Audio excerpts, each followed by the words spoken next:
Hello people, today is day 4 of our series C++ for DSA. ఇవాళ మనం functions గురించి చూద్దాం.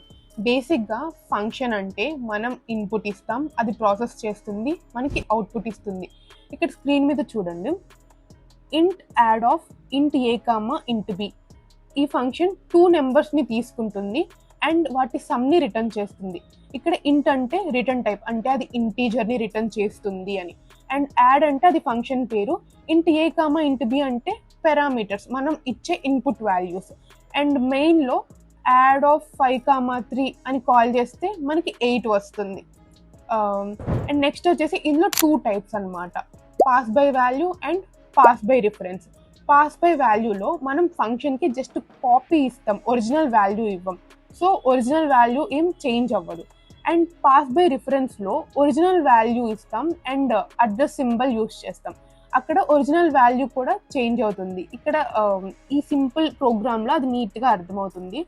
డిఎస్ఏలో అరేస్, వెక్టార్స్ పాస్ చేయడానికి రిఫరెన్స్ చాలా ఎక్కువగా యూస్ చేస్తాము. అండ్ డిఎస్ఏలో ఫంక్షన్స్ చాలా ఇంపార్టెంట్. ప్రతి అల్గోరిథం మనం ఫంక్షన్లోనే రాస్తాం. ఒక రూల్ ఏంటంటే సేమ్ కోడ్ మనం రిపీటెడ్గా రాస్తుంటే దాన్ని మనం ఫంక్షన్స్లో రాస్తాము. అండ్ అడ్రస్ సింబల్ ఉంటే అది పాస్ బై రిఫరెన్స్, ఒకవేళ లేకుంటే అది pass by value. That's it. మీకు నోట్స్ కావాలి అంటే నోట్స్ అని కామెంట్ చేయండి, ఐ విల్ సెండ్ యూ.